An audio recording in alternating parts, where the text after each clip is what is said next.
여러분, 순간의 선택이 어쩌면 영혼을 좌우합니다. 이게 믿음 생활인 겁니다. 하나님께서 아브라함의 나이 75세에 부릅니다. 아브라함 묵묵히 순종하여 떠납니다. 자, 보세요. 창세기 12장 1절로 2절입니다.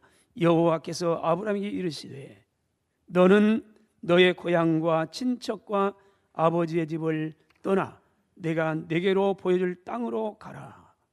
그럼 약속합니다. 그렇게 하면 내가 너로 하여금 큰 민족을 이루게 하고 내게 복을 주어서 내 이름을 창대하게 하리니 너는 복이 될지라. 아브라함을 선택했어요. 그런데요, 자 4절 보면은 이에 아브라함이 여호와의 말씀을 따라 순종해서 갔고 롯도 그와 함께 갔으며 아브라함이 하란을 떠날 때 75세였더라. 아브라함이 나이 75세 때 하나님께서 아브라함을 부른 겁니다. 부르면서 내 고향과 친척과 아버지의 집을 떠나라. 지금 갈대아 우리에 삽니다. 나이가 75세입니다. 자녀가 없습니다. 지금처럼 쉽게 가고 올 때가 아니에요. 다 그때는 부족사예요. 지금으로부터 4천년, 올해가 2000년이니까요. 아브라함은 BC 2000년경의 사람이에요. 그런데 고향과 부모 형제를 떠난다? 여기에 지금까지 모든 터전이에요. 친구고 살림살이고 명예고 다 이곳에 쌓여놨어요. 근데 오늘 하나님이 그런 거예요. 떠나라. 선택이에요. 떠난 게 쉬운 게 아니에요. 그런데 아브라함이 여호와의 말씀을 따라갔고 롯도 그와 함께 갔으며 아브라함이 따라 나서기는 나섰습니다. 그러나 온전히 순종한 것은 아닌 것 같습니다. 왜냐하면 하나님께서는 고향과 친척과 아버지 집을 떠나라 했는데 아브라함은요 조카인 롯을 데리고 떠났기 때문입니다. 한번 생각해 보세요. 나이가 75세고 그의 아내 사라는 65세예요. 할머니 할아버지예요. 자녀가 없어요. 떠난다는 건 다 떠난 데예요. 그런데 가까이 있었던 이 롯이 조카예요. 건강한 조카. 어쩌면 아브라함의 한테 많은 힘이 될 수 있고요. 같이 떠난다면 많이 힘도 될 수 있고 위로될 수 있고요. 그래 롯이 함께 떠난 걸 보면은 하나님은 분명히 고향도 친척도 아버지 집 떠나라 했는데 조카 롯을 함께 동행했다는 것은 온전한 순종은 아닌 것 같습니다. 여기서부터 아브라함에게는 불행의 씨앗이 싹트고 있었다고 보아야 할 겁니다. 어쨌든 간에 가나안 땅이 오고 여러 사연이 있습니다. 여러 사연 가운데 하나님의 복을 받아가지고요 양떼 소떼가 많아졌습니다. 그러다 보니 노예들도 많았습니다. 근데 문제는 이때부터 생겨납니다. 땅떼는 여전히 한정되어 있는 거예요. 그러니 자연스럽게 양떼와 소떼가 많아지니까 자연스럽게 롯의 조카의 종들과 아브라함의 종들 간에 다툼이 나요. 초장이 적으니까요. 결국 그렇게 다정했던 롯과 아브라함의 갈등으로 비화됩니다. 결국 함께 할 수가 없게 됩니다. 돈이 문제예요. 돈이 웬수요. 그렇게 다정의 부모 형제 다 떠나고 버리고 이 같이 올 수 있었던 아브라함과 조카가 사이에 이 돈 문제가 생겨요. 결국 헤어지게 됩니다. 인생이 뭘까? 인생은 만남과 헤어짐의 반복. 태어남과 동시에 부모 만나요. 학교에 가면서 친구 선생님 만나요. 사회에 나가 동료 만나요. 누군가 만나요. 여러분 한번 여러분 인생을 돌아보세요. 한 해 시작하면서 한 달 지났습니다. 한 달 동안 만나고 헤어진 사람이 얼마 될까? 인생은 결국 만나고 헤어짐의 연속입니다. 인생은 만남이 소중한 것처럼 헤어짐도 못지않게 소중합니다. 만날 때는 할렐루야요. 교회 등록하면서 만나고 신앙 참 좋아요. 문제는 헤어질 때예요. 우리는 헤어짐은 가볍게 여겨요. 여러분, 만남보다도 어쩌면 헤어질 때가 더 소중할지 모릅니다. 서로 상처를 주고 헤어집니다. 여기서 돌아선다 해서 끝난 게 아니에요. 하나님 나라에 가서 돌아서야 됩니다. 기억하세요. 무서운 일인 겁니다. 여기서만 안 본다고 해서 안 보는 게 아니에요. 우리는 상처를 많이 입혀요. 또 상처를 많이 받기도 해요. 이게 연속이에요. 그래서 오늘 또 아픔을 주는 분이 있고 또 제가 아픔을 주는 사람도 있고요. 나 때문에 아파가지고 잠 못 이는 사람이 있어요. 기억하세요. 헤어질 때가 더 소중하다는 거죠. 평생을 그 상처로 인해서 힘들어할 수 있다는 것을 간과하지 말라는 겁니다. 이 본문은 아브라함과 롯의 헤어짐의 아픔에 대한 얘기입니다. 여기에 신앙과 불신앙의 확연한 차이를 볼 수가 있습니다. 롯과 아브라함, 삼촌과 조카. 헤어지는 롯에게 아브라함이 이렇게 말합니다. 8절, 아브라함이 롯에게 이르되 우리는 친족이라 나나 너나 내 목자나 내 목자나 서로 다투게 하지 말자. 내 앞에 온 땅이 있지 아니하냐. 나를 떠나가라. 네가 자하면 나는 우하고 네가 우하면 나는 자하리라. 이 말씀 한번 생각해 보세요. 아브라함의 나이가 점점 늘어서 80세가 가까이 됩니다. 그렇다면 사라의 나이는 70세가 됩니다. 노인들이에요. 조카 롯은 한참 용기백비할 젊은 날이에요. 근데 문제가 생겨서 어쩔 수 없이 헤어져야 돼요. 그럴 때요. 저와 여러분이 롯도 될 수 있고 아브라함의 입주도 될 수 있습니다. 헤어질 때 아브라함이 나이 많은 아브라함이 말합니다. 조카를 향해서 네가 우리 이렇게 다투면 안 되지 않아. 우리는 가족이지 않느냐. 이것 때문에 다투면 안 되지 않으니까 이렇게 하자. 네가 우하면 내가 자하고 네가 자하면 내가 우하마. 네 선택해라. 그랬을 때 저 인간적인 면에서 보면요. 롯이 삼촌 이거는 먼저 선택하세요. 그러는 것이 어쩌면은 도리 같아요. 롯은 그러지 않아요. 왜요? 순간의 선택이 10년을 좌우해요. 내가 지금 눈앞에 보이는 게 있어요. 내 선성 잘못하면 내 인생이 쫄딱 망할 수도 있어요. 근데 롯은 그래서 선택을 합니다. 롯이 먼저요. 9절 볼까요? 이렇게 하리라 했더니 10절 이에 롯이 눈을 들어 요단 지역을 바라본즉 수알까지 온 땅에 물이 넉넉하니 여호와께서 소돔과 고모라를 멸하시기 전이었으므로 여호와의 동산과 같고 애굽 땅과 같다. 그러므로 롯이 요단 온 지역을 선택했더라. 먼저 롯이 선택한 것입니다. 롯이 선택했습니다. 아브라함이 네가 이렇게 선택해라. 그러면 그 다음 내가 하마 했더니 롯이 선택한 것을 봤더니 이에 롯이 눈을 들어 요단 지역을 바라본즉 수알까지 온 땅에 물이 넉넉하니. 여기 온 땅에 물이 넉넉했다. 그러면 우리 머릿속에 뭐요? 굉장히 강 많고 이거 물이 철철 넘치고 야 이런 좋은 땅이구나. 그러지 않아요.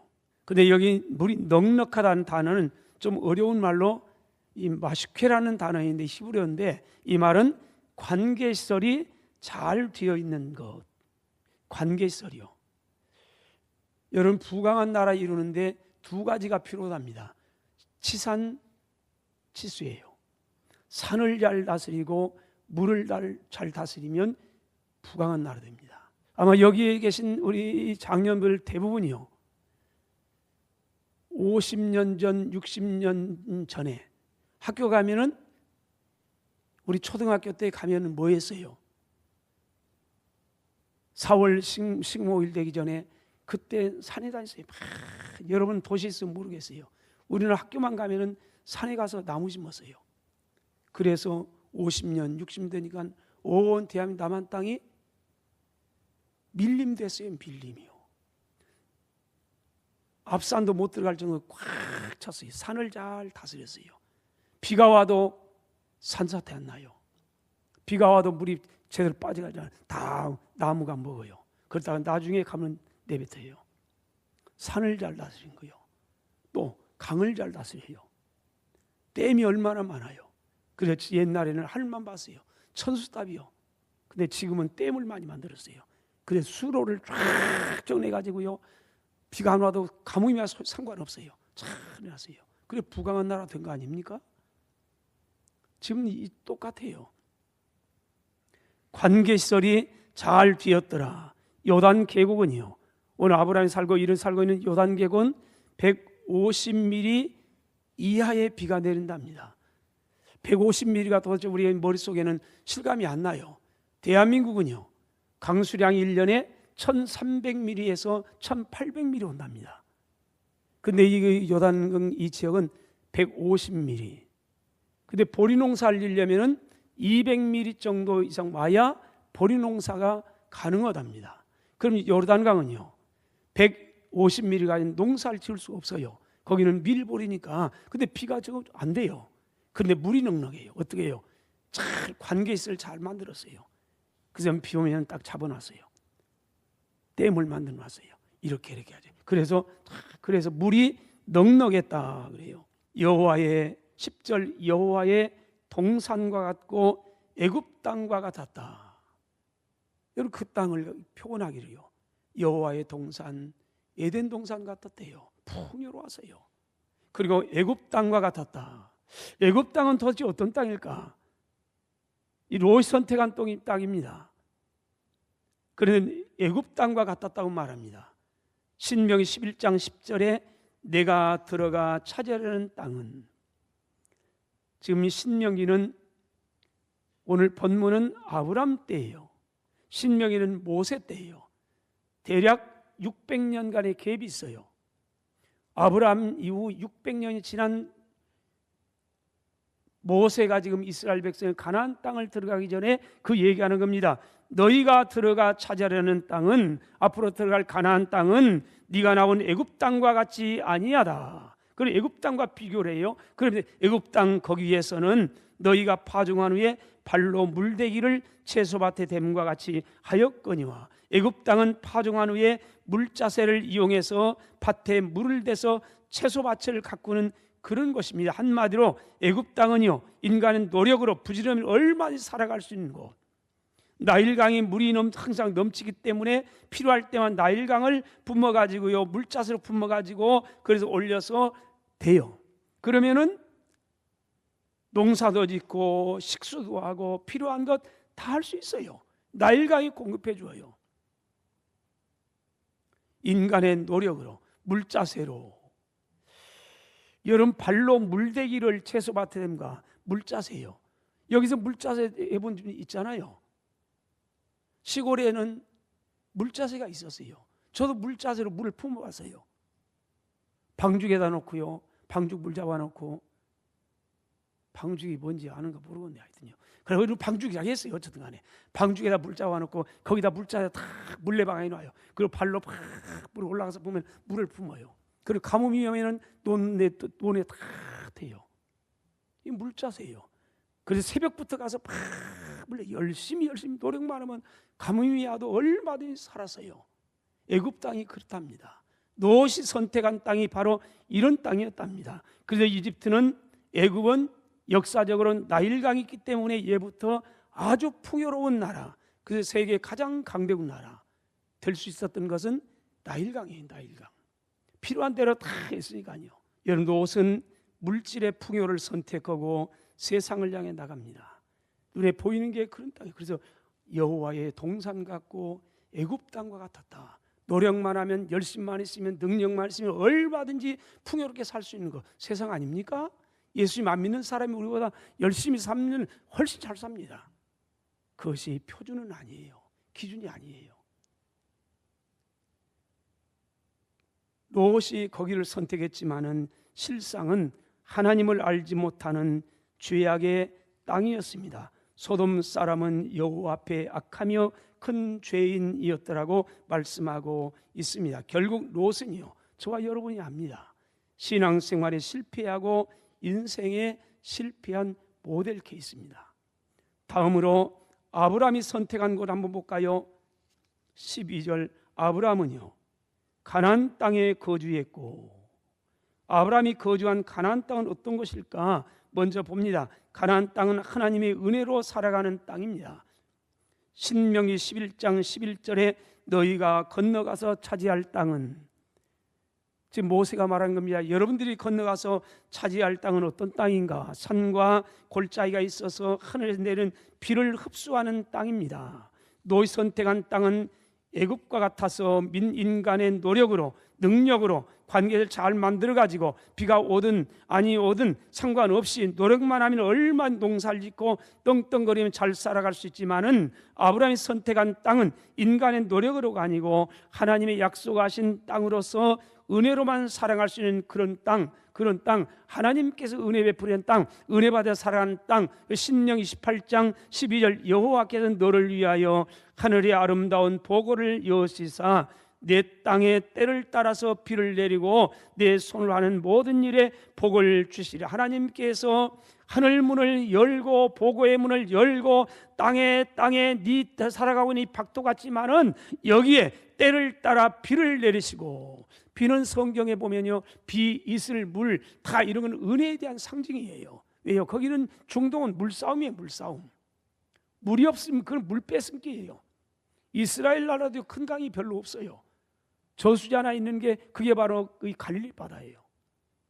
별로 그렇게 넓지 않아요. 그러니까 물전쟁이에요. 근데 하나님께서 때를 따라서 비를 내린답니다. 적당한 때요, 늦은 비, 이른 비를요, 그리고 손으로 하는 모든 복을 하나님께서 내려주시고 하나님께 복을 주시는 땅, 이 땅이 아브라함이 선택한 그 땅입니다. 하나님 약속을 붙잡고 하나님을 선택한 아브라함에게 하나님께 은혜를 베풀어 주신 겁니다. 하나님께서 책임져 주신다는 겁니다. 우리는 노력으로 살아가는 게 아닙니다. 하나님의 은혜를 받아서 살아가는 줄로 믿습니다. 따라서 합시다. 하나님이여, 오늘 또 우리에게 은혜의 단비를 주옵소서. 아멘. 할렐루야. 여러분, 하나님의 은혜로 살아, 예수 믿는 사람은 노력으로 살아가는 게 노력하지 말라 아니에요. 내가 아무리 노력한데도요 하나님이 은혜 베풀어 주지 않으면 내 인생 황이에요. 그러지 못해요. 결국 인생은 하나님의 손에 달렸어요. 그분의 생사하기 그분 안에 있고요, 우리 모든 게 그분 안에 있어요. 그분이 은혜를 베풀면 알아요. 만약 내가 알고 있다면 그러면요 인생 그게 된 게 아니에요.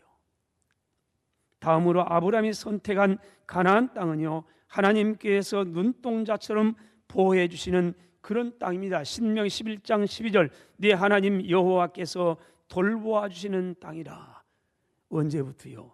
연초부터 연말까지 네 하나님 여호와의 눈이 항상 그 위에, 가나안 땅에, 네가 선택한 땅이 비록 메말지라도 거기에 하나님께서, 하나님의 눈이 항상 그 위에 있다.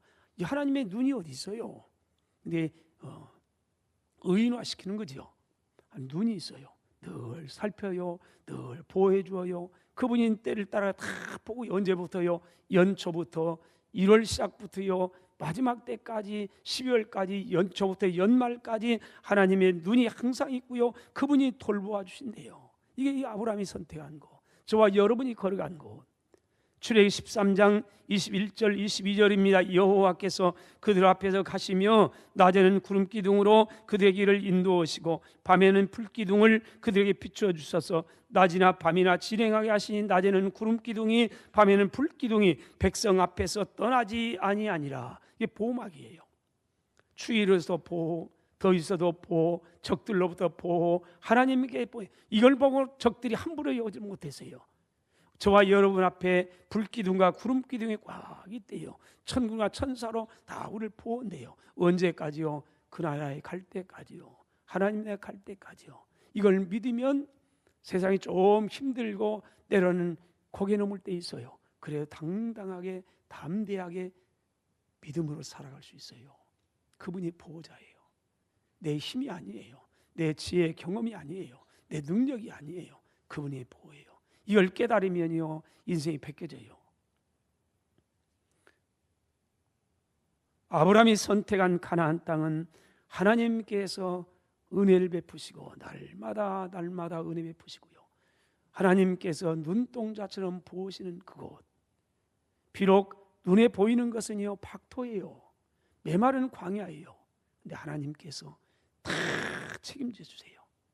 그러면 하나님이 선택한 가나안 땅에서 하나님의 은혜를 받아 누리면서 보호를 받고 살아가기 위해서 저와 여러분이 어떻게 하느냐. 신명기서 11장 13절로 14절입니다. 내가 오늘 너희에게 명령하는데 그 명령을 너희가 만일 청종하고 너희 하나님 여호와를 사랑하고 마음을 다하고 뜻을 다해서 하나님을 섬기면 그러면 하나님께서 너희의 땅에 이른 비와 늦은 비를 적당한 때에 내리시니 너희가 곡식과 포도주와 기름을 얻을 것이고, 비록 광야지만은 아니라 하나님께서 변화시킨다는 거예요. 하나님 보시셔도 곡식과 포도주와 기름을 얻을 거고, 또 가축을 위해서 하나님의 들에 풀이 나게 하시고 네가 먹고 배부를 것이라. 하나님 세 가지 요구합니다. 첫째는 하나님의 명령을 청종하세요. 듣고 순종하세요. 두 번째는 하나님만을 사랑하세요. 하나님을 사랑하세요. 세 번째는요, 그리고 하나님만을 섬기세요.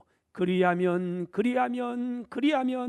여호와께서 너희의 땅에 이른 비를 내리고 늦은 비를 적당한 때에 내렸어서 이렇게 곡식과 포도주 기름을 나게 할 거고, 비록 광야 메마른 땅을 변화시켜서 놀라운 기름진 옥토를 만들어 간답니다. 여러분, 하나님께서 약속했어요. 그 가축을 위해서는 내가 들에 풀이 나게 하리니. 하나님께서 풀이 나게 하는 누가 막아요?